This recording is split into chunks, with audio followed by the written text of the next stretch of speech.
आज हम बात करने वाले हैं साइक्लोन की।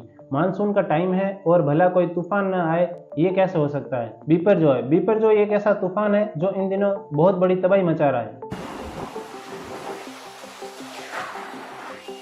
आज के वीडियो में आप बिपरजॉय के बारे में जानेंगे कि ये कैसे अलग है बाकी तूफानों से और इतना खतरनाक क्यों है। क्यों इन दिनों ये तूफान तबाही मचाने पर तुला हुआ है। वीडियो को शुरू करने से पहले आपसे रिक्वेस्ट करना चाहूंगा कि अगर इस चैनल पर आप नए हैं तो चैनल को सब्सक्राइब जरूर करें, साथ ही बेल आइकन को प्रेस करें। बात करते हैं अरब सागर में बने साइक्लोन बिपरजॉय की। इसने भारत के समुद्री इलाकों पर असर दिखाना शुरू कर दिया है। इसके विकराल रूप को देखते हुए बड़े एरियाज में रेड अलर्ट घोषित कर दिए गए। यहाँ थोड़ा जान लेते हैं कि ये तूफान बनते कैसे हैं। जहाँ पर समुद्र का टेम्परेचर 27 डिग्री से ज्यादा होता है तब तूफान बनते हैं। ये हमेशा ट्रॉपिकल रीजन में ही बनते हैं। ट्रॉपिकल रीजन पृथ्वी के सेंट्रल भाग को कहा जाता है क्योंकि वहाँ सूर्य की किरणें सीधी पड़ती है, जिससे टेम्परेचर ज्यादा होने के कारण गर्म हवा बनती है। गर्म हवा हमेशा ऊपर की ओर जाती है तो समुद्र का पानी हवा के रूप में ऊपर की ओर उठने लगता है। तो उस पॉइंट पर हवा का दबाव कम हो जाता है, जिससे आसपास की हाई टेम्परेचर वाली हवा लो प्रेशर की ओर जाती है। फिर ठंडी हवा गर्म हवा में बदल जाती है। फिर ऊपर की तरफ मॉइस्चर बनकर उड़ जाती है, जिसकी वजह से बादल बनते हैं और ये बादल अर्थ मूवमेंट के साथ घूमने लगते हैं। फिर ये एक गोलाकार तूफान का रूप ले लेते हैं। जब तूफान जमीन पर पहुंचते हैं तो अपने साथ बारिश, तेज हवाएं लेकर आते हैं। ये हवाएं उनके रास्ते में आने वाले पेड़ पौधों,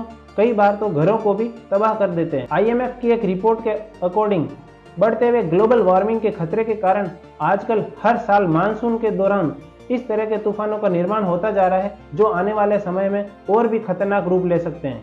वापिस लौट आते हैं इस तूफान बिपरजॉय की तरफ। इसे बड़े ही गंभीर तूफान की कैटेगरी में शामिल किया गया है। मौसम विभाग कहता है कि 15 जून तक ये गुजरात के समुद्री तट से टकराएगा। इसके कारण अभी से गुजरात के सौराष्ट्र और कच्छ के समुद्री तटों पर 100 किलोमीटर प्रति घंटे की रफ्तार से तूफानी हवाएं शुरू हो गई है। यह भी अंदाजा लगाया जा रहा है कि इस तूफान की हवाएं 150 किलोमीटर प्रति घंटे की स्पीड तक पहुंच सकती है। बिपरजॉय 6 जून 2023 को अरब सागर में उठा था। शुरुआती 6 दिनों तक यह कराची की तरफ बढ़ रहा था, लेकिन अब रास्ता बदलकर गुजरात की तरफ बढ़ रहा है। गुजरात के कच्छ, द्वारका, पोरबंदर, जामनगर, मोरबी, जूनागढ़ और राजकोट सहित और कई जिले इस तूफान की चपेट में आएंगे। यहाँ हैवी रेनफॉल हो सकता है। 16 जून को यह तूफान नॉर्थ गुजरात से सटे राजस्थान के जिलों की तरफ भी बढ़ने लगेगा। इससे जामनगर और मुंबई में हाई टाइड आ रहे हैं। जैसे जैसे तूफान करीब आएगा, हवाओं की रफ्तार और भी तेज बढ़ती ही जाएगी। इसके चलते कच्चे मकानों व पेड़ों के टूटने और बिजली और फोन लाइनों को नुकसान पहुंचने की पूरी संभावनाएं जताई जा रही है। इस तूफान के आने से पहले ही कच्छ में धारा 144 लगा दी गई है। 3 दिनों के लिए स्कूल कॉलेजेस बंद कर दिए गए। शुक्रवार को तूफान के असर से दक्षिणी राजस्थान में भी कुछ जगहों पर भारी बारिश का अनुमान लगाया जा रहा है। इसके बाद इसका असर धीरे धीरे कम होता जाएगा। इस तूफान से बचने के लिए देश के प्रधानमंत्री नरेंद्र मोदी ने मौसम विभाग और NDRF के साथ 12 जून को एक इमरजेंसी मीटिंग भी कर चुके हैं। हिंद महासागर से निकलने वाले तूफान को साइक्लोन कहते हैं। बाकी विश्व भर में इनको अलग अलग नामों से जाना जाता है। समुद्र में लगभग साल भर में कई साइक्लोन बनते हैं, लेकिन ये सभी खतरनाक नहीं होते हैं। इनमें से जो साइक्लोन धरती की ओर बढ़ते जाते हैं वही खतरनाक होते हैं। वैसे सभी साइक्लोन जमीन से टकराने के बाद धीरे धीरे कमजोर होने लग जाते हैं, लेकिन इस बिपरजॉय का असर लगभग 10 दिन तक रहने की संभावना है। बिपरजॉय बंगला भाषा का शब्द है जिसका अर्थ होता है आपदा।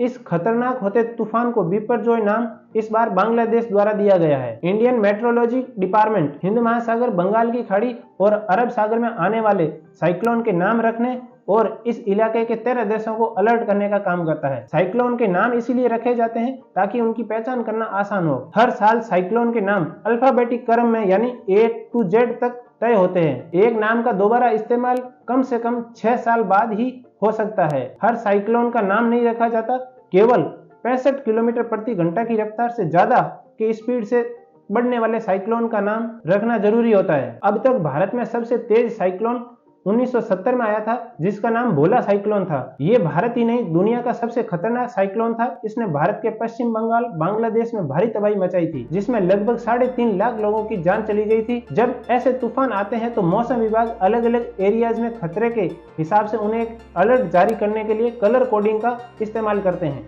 क्या है ये कलर कोडिंग, जरा इसे भी समझ लेते हैं। ग्रीन अलर्ट यानी कोई खतरा नहीं है।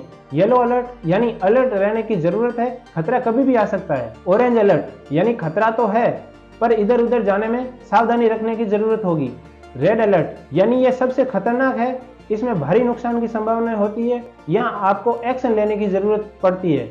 बिपरजॉय तूफान अभी अपनी तबाही मचाने पे तुला हुआ है। इस वजह से मौसम विभाग ने भी अलग अलग जगह पर अलर्ट जारी कर दिए हैं। वैसे आपके एरिया में किस तरह के कलर कोड का अलर्ट जारी हुआ है, जरा कमेंट करके बताएं। वीडियो को अंत तक देखने के लिए बहुत बहुत धन्यवाद।